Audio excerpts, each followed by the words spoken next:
Here's a snappy little number from 1790. One misty, moisty morn, when cloudy was the weather, I met with an old man. He was clothed all in leather. He was clothed all in leather, with a cap beneath his chin, singing howdy-do, howdy-do, howdy-do again.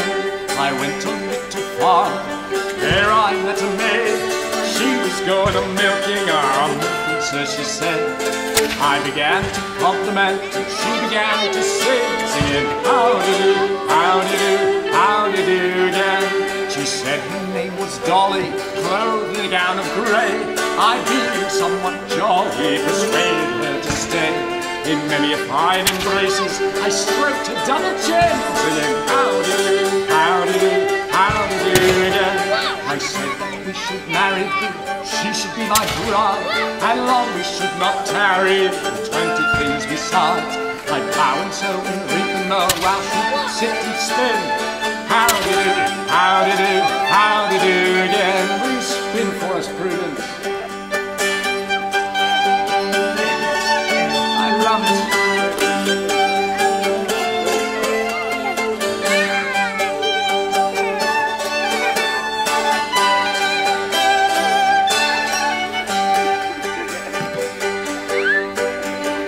Parents soon consented, all parties would agree. Her poor 30 shillings we married were with speed. And Will the piper he did play, while others danced and sang, singing howdy-do, howdy-do, howdy-do again.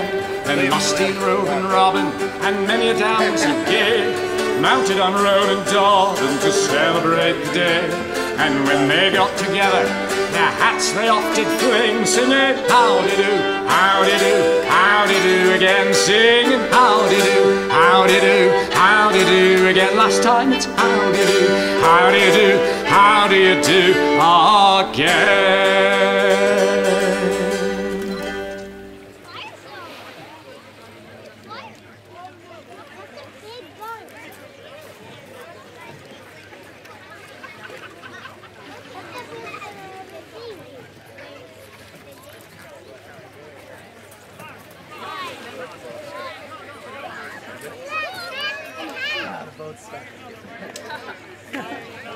Not for long. Because I'm afraid I'm going to start falling. Somebody on it?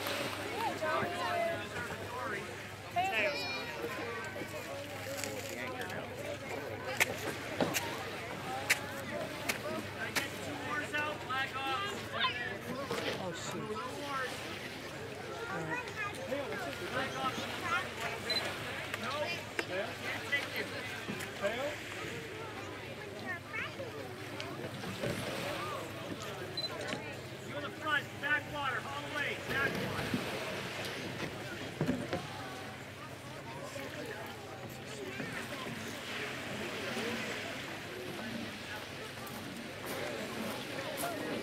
Oh, thank you. And you guys have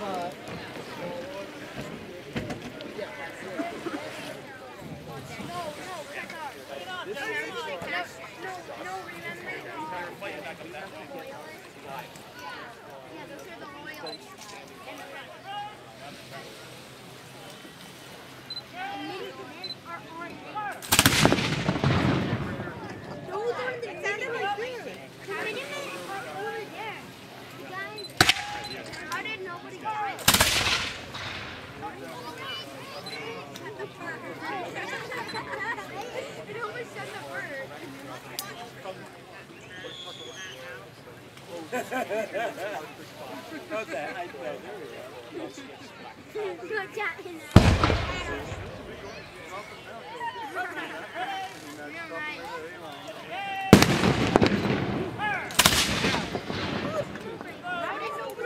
know.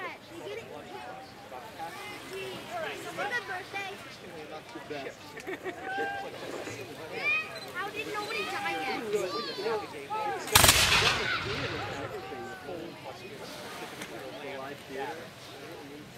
Yeah, it's so 3D, right? It's so 3D. Isn't it so 3D? It's like I can see. Yeah, I know, huh? So they were fighting. What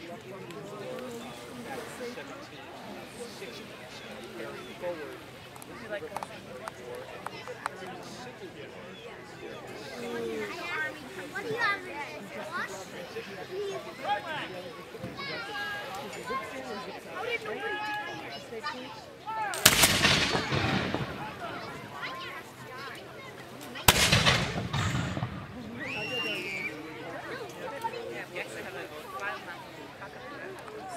You look like you're fine. Who's this?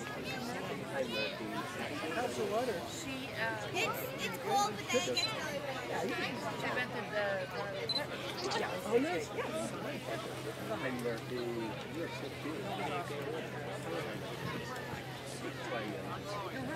Hi, Murphy.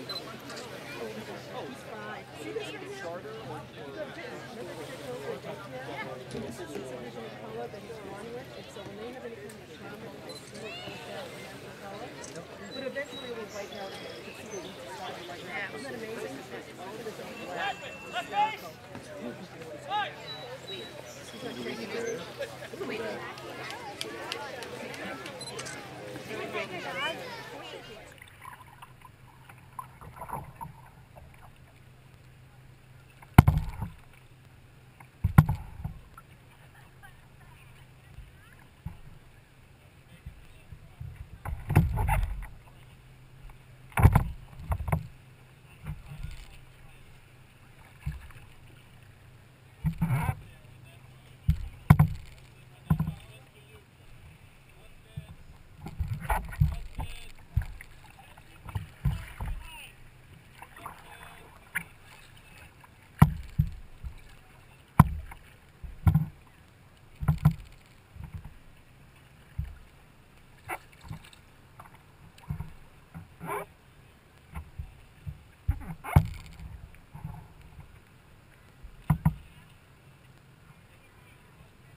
We owned that house from the 1920s until the 1990s.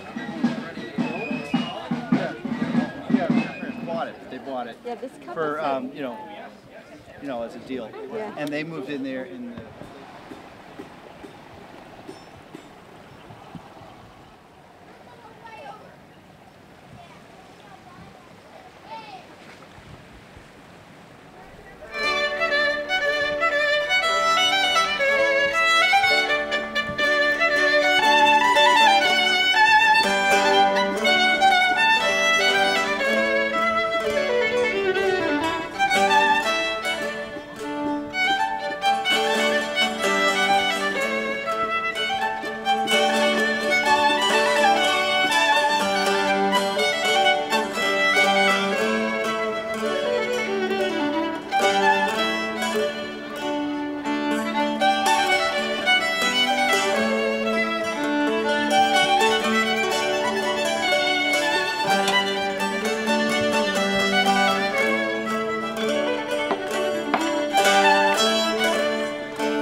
Main action is the sports.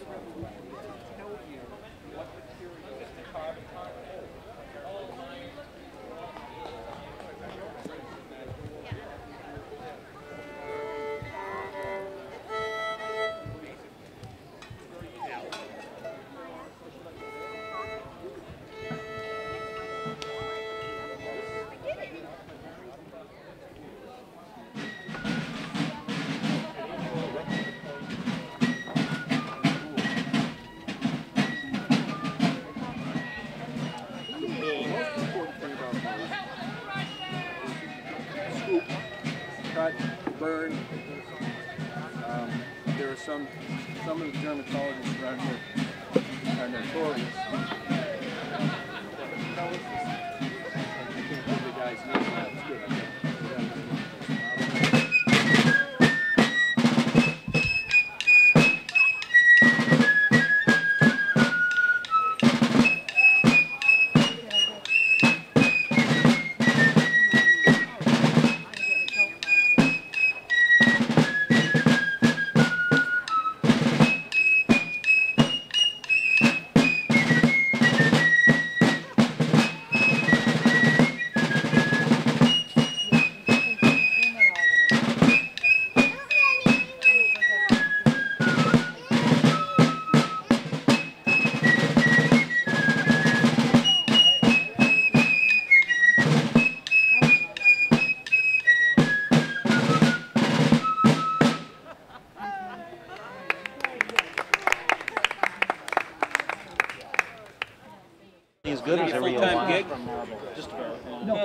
it's something It's related small, to. yeah. Something you're interested in. We also have a Yeah. Could be digging ditches. halfway there in the town, a yard I'm happy to have a job too. Public bathroom. I've used that That's area. that's the Can you that's the make pride anything these out of days. iron Right? locksmith? I'll But be well, back. honestly, You got some. You know one thing they make? What? Horseshoes. What street did you make? I was For telling horseshoes. Gershine that you made an offer on a place. Where was it in Wareham? I Rosenbach. thought it was in Marion. That's the units maintained to them. I was telling her, I think there's a statue. Down the river? What street though? Oh yeah, I got your tent stakes all done. Yes, there is. And I had passed it many times and I never knew. So, let's see what I... You gotta do something. Oh, do you know that one of the big... Can I? Guys, speaking of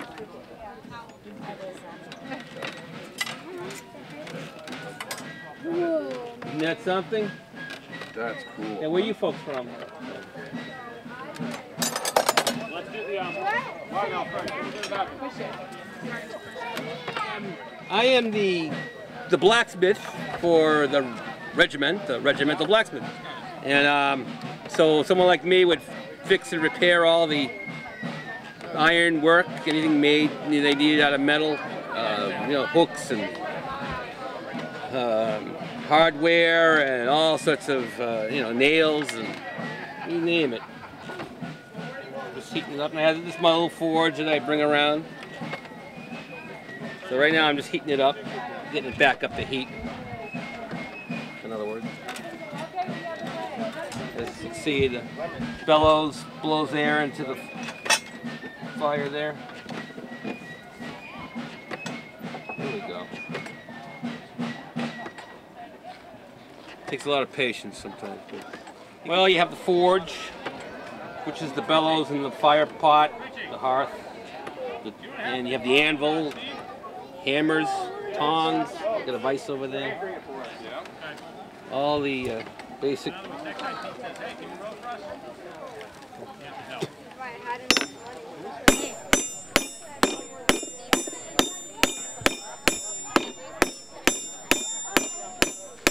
Just drawing out a piece here.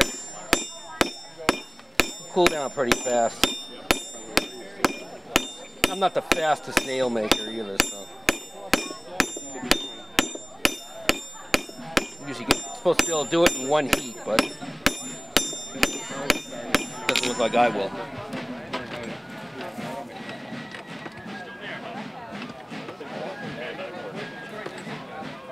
Rinse and repeat. Yeah? What about PVC pipe would work? Or do you want the mass? Yes.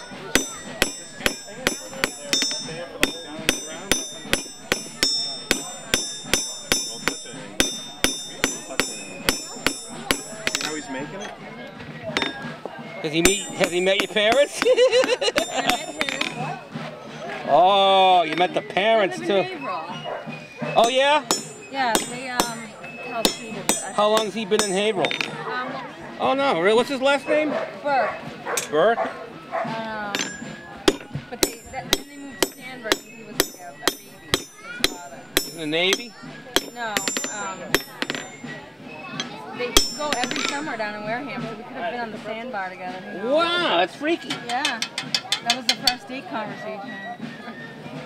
Does he have a twin brother? He's got a brother who's dating a twin.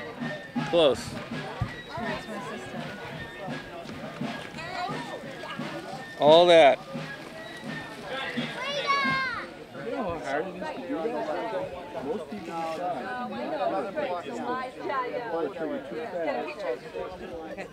Okay, welcome everybody. What you see here is a typical camp of the Revolutionary War period. As you look up behind me, this area between the tents is called a street, and you have the line of tents on either side, and how it's set up is exactly as it would have been, very, very organized, very structured. Your neighbor on your left and your neighbor on your right never varied, whether you were camping in Cambridge, Massachusetts, or you were down in Valley Forge, or you're out in Long Island. And there was a very practical purpose of why you always had the same people lined up. so that you knew exactly where you were setting up camp, and when you were out patrolling at night, you were coming back in pitch darkness, you knew where you were going. So right here along this side, these tents are called wedge tents. Would anybody care to hazard a guess approximately how many men would have shared this tent here? Right here, the wedge tent? What do you think, guys? 4. 3? Not bad. I'd go for that one. But no, too bad. No. 6 to 8, absolutely. Not all at the same time. Obviously, there was shifts when there were some on patrol, on night watch, but it would have been inside to that. You would have maybe 8 to 10 men as a mess group. They were responsible for their supplies and their food, and what they carried was what they had. For us in the encampment here, we all work together, and I'll talk about our commissary and our food over there later.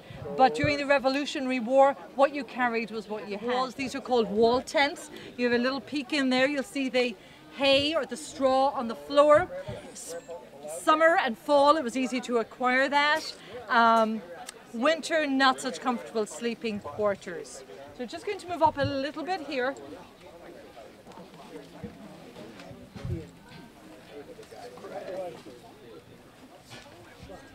So we are Glover's Regiment. Anybody here attend or know of the Glover School named after John Glover? Did you attend the Glover School? Okay, you know it was named after John Glover. John Glover was, and you attended the Glover School? Great. John Glover was a Marblehead man. He was a member of what we call the codfish aristocracy. What do you think he made his money from? Fishing. And plenty of it from fishing. And he was well-to-do, hence the aristocracy part of it. And Glover answered Washington's call for men. And in July 1775, when General Washington arrived in Cambridge, John Glover left his fishing business behind, and about 600 or 700 of his men from Marblehead, Salem, Beverly, and the surrounding towns marched down to Cambridge. Now, before they got there, General Washington's impression of New Englanders was not very favourable. Now, New Englanders are familiar with the tradition of town meeting. You have discussions and you have debates and you argue the point. Well and good. However, that's not so effective in the military. Usually in the military, you're given a command and it's done. Washington was not really impressed by the New Englanders who argued every direction and order that they were given. However, when Glover and his men arrived, it was rather different. Glover ran a very tight ship at sea and at land. When he gave orders, his crew were used to following them. They followed directions without discussion or argument and were well ready to adapt to life in a military camp and part of the Continental Army. Furthermore, Glover and his men had something that was not typical. They had something resembling a uniform. In those days when you signed up and you enlisted, you were expected to bring what you needed. Whatever you wore was your uniform of the time. And whether you carried a blunderbuss or a musket, that was your weapon. So you can imagine there was quite a variety down in Cambridge of what they all gathered. Glover's men, they wore a short navy woolen jacket. You may have seen some of our men in something similar. They had canvas slops, and they usually had a tar bucket hat, which was treated with tar to make it weatherproof, and they carried a weapon. So big plus, they were used to following orders, they were equipped with a musket, and they were ready and willing to fight. So that was the introduction of Glover to General Washington. There was only one thing that Washington was not so impressed with Glover and his men. Glover's men were representative of the crews that Glover had on his ships. Amongst the regiment, you had African Americans and you have Native Americans. Washington and some of his fellow compadres from Virginia were not terribly impressed with the African Americans among the regiment. In the beginning, Washington did not allow them fire. Eventually, they were allowed to participate, and by the end of the war, he was quite impressed with how they conducted themselves. But I like to think that Glover's regiment was one of the first integrated units in the United States military. A little known fact, but but a true fact. So speaking of weapons, we have the lieutenant here with a blunderbuss, which was typically used at sea, a smaller weapon than the musket. A musket was usually about 5 feet long. American medicine, of course, was quite different than what folks had experienced from European medicine. We had given up many of the old ways of those trained in Europe. So we had to rely upon what was available at hand and what the local natives also taught us. Seemed crude at the time, but for the most part it did work. You may know that more people died, more of our men died as a result of disease than they did of wounds sustained in this Great War. In point of fact, in the winter of 76 through 77, a fellow by the name of von Steuben came over from Germany. Taught us that if you put the commissary at one end of the camp and the latrines at the other, you could cut down on significant incidents of camp fever and dysentery and so forth that were occurring amongst our men. We would take the leaves, we would roll it out into little pills, measure them accurately with the scale, and administer this to individuals with so-called dropsy or swelling of the lower legs as a result of the slowing of the heart. And it worked pretty well. We had other things available to us, for example the sassafras root, which would easily be found in the backwoods.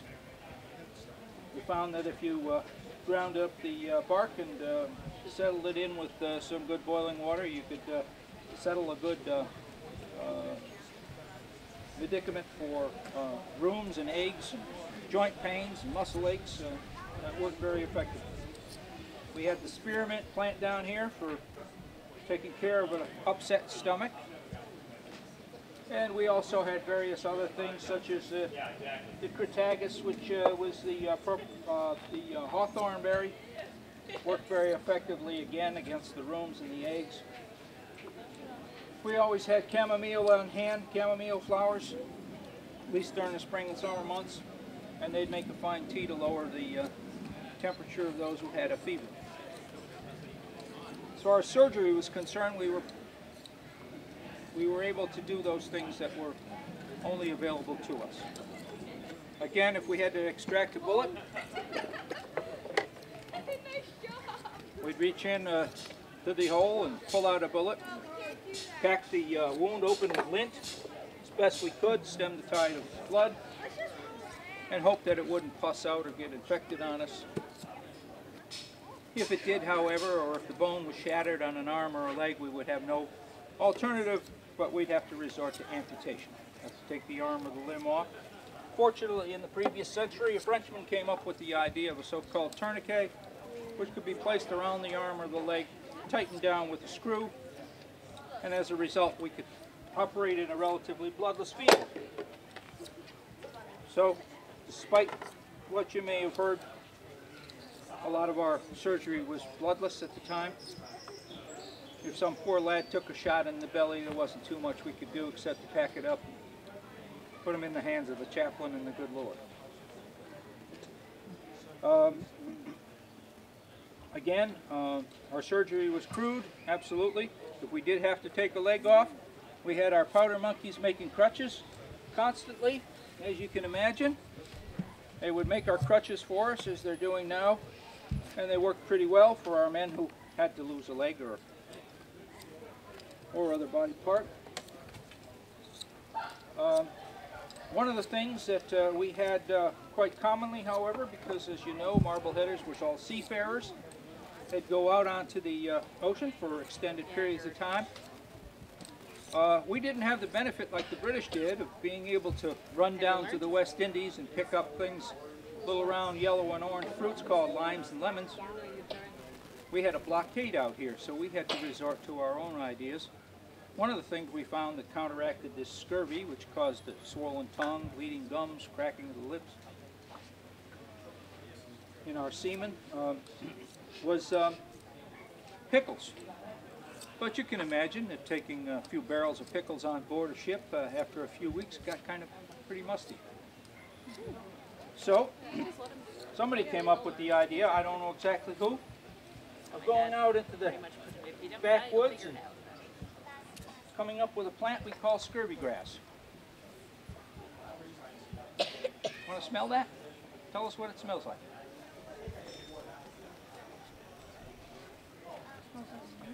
Hmm? What else is smelling? Something yellow? Hmm? Lemons, yeah.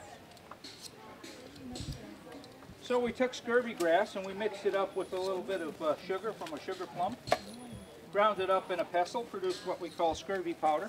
We could store this aboard ship for months on end, and it worked pretty darn good to counteract this disease called scurvy. You want to try some, Bella?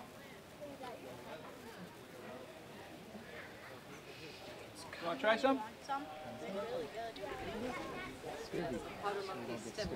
This is scurvy powder, so you won't get scurvy.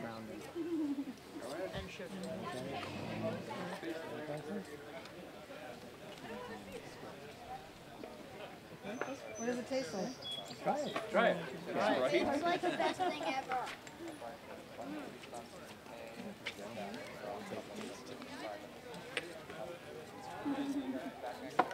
So anyway, we had to make do what we could, with what we could, and as I say, we did the best we could. In the end, things worked out for us, and we're happy to be standing here today in 1791. So if there's any questions, I'll be happy to answer them. What are the colorful drops there? Well, this is a little bit of sassafras, a sassafras troche. This is a spearmint troche. These are ginger troches. We have some ginger root here that we made up. If you'd like to try any of those, you're welcome to. Got some sassafras or spearmint. This is sassafras. This is spearmint. Thank you. Okay. Good. So we did what we could under the circumstances, and we appreciate you being here today. If you have any questions, as I say, I'll be happy to answer them, provided that you ask them in tone of our 18th century. Thank you.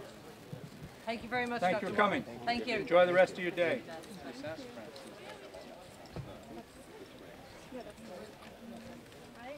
Yeah. So that you would ground this up, mix it with the sugar. Smell. It smells good. So you take that, you'd mix it with the sugar, grind it, and then how would you eventually get those? Well, camp followers in the Revolutionary War did not have the connotation that they later developed during the Civil War. Camp followers were people like me, wives, mothers, who did come along and did do nursing and laundry, and if they were in a family unit like that, then they did do food. And women, the wives would get a half ration and children would get a quarter ration, and it was not unheard of for young children. There's on record one 10-year-old from Marblehead. His father brought him off. The boy was called Israel Trask, 10 years of age, and his father brought him off to war, and he served as a messenger and the cook's helper. So having children there was not that far-fetched. So the one story that I would like to leave you with when you talk about General Glover is that famous picture of the big boat with General Washington standing on the boat, dark, stormy night, ice-encrusted river. Are you familiar with that picture? Mm-hmm. Anybody ever wonder why the general was standing up on the boat? Anybody think that must be fake? Who stands up on a boat? No? No, most kids when they come on the tour, and actually even some adults do, that can't be authentic. Nobody's standing up on the boat. Well, actually it is authentic. There's other parts of the picture, not quite so, but the standing in the boat, yes. The event was the crossing of the Delaware River, Christmas night, 1775. At this stage, Washington had been pushed out of New York, left Long Island, Brooklyn, you had the Battle of Fells Point, he had been pushed down through New Jersey and pretty much retreated all the ways to cross over the Delaware into Pennsylvania to spend the winter, because they did not fight during the winter months with the weather and the conditions. He had about half of his army whose enlistments were up in 6 days' time. They enlisted for 6 months to a year, and when your term was up, You were done. You were home. You had a farm waiting for you. You had a business waiting for you. And Washington was this much away from defeat by the British. He knew he needed some innovative, unusual surprise tactic, and he came up with the idea, if he were to cross over the Delaware River under the cover of darkness and make a surprise attack on Trenton, where the Hessians, who were mercenary soldiers fighting the British, were, it could have had some effect on the outcome. So, secret plans. The men knew they were to bring 3 rations of cooked food and line up at 4 o'clock that night, not knowing what they were doing.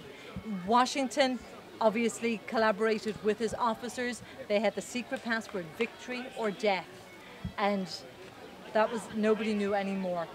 The weather was not favorable. You had a howling wind with a icy, biting sleet, rain then turning into snow with below 0 temperatures.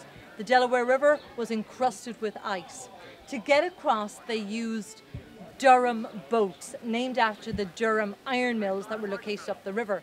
These Durham boats, 40 to 60 foot long, could take 50 or so people. However, they were used for carrying iron ore, wheat, coal. These were not pleasure craft. There were no seats. You had the dirt and the debris from their cargo on the bottom of the boat with mud and then frozen water. Often the soldiers were stamping out the bottom to break up the ice. Who wants to sit in that? So that's the reason for the general standing. There was 3 separate crossings to take place that night. The other 2 down the river could not either leave shore, or when they did break through the ice, could not land on the other side. Washington's men, 1,500 of them, rowed by John Glover and his men, succeeded in the crossing. We don't know for a fact, but we believe that Glover was the one that rowed the boat that Washington was in. We don't know for a fact. We like to think that that was the case. However, it was Glover's men who did row the boats across and did get Washington's 1,500 men, about 50 horses, similar amount of artillery across. When the first boats arrived over, it was still bitterly cold, a howling winter storm. So the men started breaking down the rails from fences and lighting a fire. So while they stood in front of the fire, they were being warmed. The back of them was literally frozen, chunks of ice, icy mud on their coats and breeches. So they would turn around and heat the back of them and continue to do that until all 1,500 men got across, which they did do successfully. And then, although they were 3 hours behind schedule, given the conditions that they had, Washington and his men proceeded into Trenton, marched the 10 miles, and did succeed in making a surprise attack. Not a single American soldier was lost in battle. 2 did die, frozen to death because of the conditions, but they did get, and that is the turnaround. Although they did fight for another 5 or 6 years after that, the Battle of Trenton was a hugely successful morale booster as well as everything else, because a lot of the men did re-up and did re-enlist after that. So that's the connection with General John Glover and the story of why General Washington was standing in the boat crossing the river. So we'll continue. You're very welcome. We'll continue down to the street. You'll see our commissary, you'll see our fly tent where we eat, and best of all, you'll see our campfire where we've got dinner roasting tonight. We eat far better than Washington's men ever did. They begged, borrowed, or steal. They were constantly foraging for food. The rations were not great when they did get them. So as I say, our food is far superior. So you can see we've got plenty roasting for tonight. We eat well, and that's dinner. Yes, yes. Oh yeah. 90 pounds of roasted beef. 90 pounds of, that's for real. We can say, when we say we're doing the encampment for the weekend, we are sleeping and eating here, and that's for real. This doesn't look like that. The original regiment probably would not have eaten 90 I pounds was of telling them beef. that. Yeah, the original regiment would not have been anywhere except probably a lot of pork, because almost every house in Marblehead had a pig or 2 in the backyard. Yeah. And fish, a lot of fish. Yep. Yeah. So there we go. That's great. It is. I mean, yes, after the David, it is fabulous. Okay. Yeah, oh no, no. Those are real. They drip in. No. And we try to be as authentic as we can. Speaking of plastic, that all of what we have is as authentic as we can make it. That you won't see any plastic bottles around the place. Or I mean, I get rid of my watch and my jewelry and all the rest. So not, we live as much as we can in the 18th century for the weekend.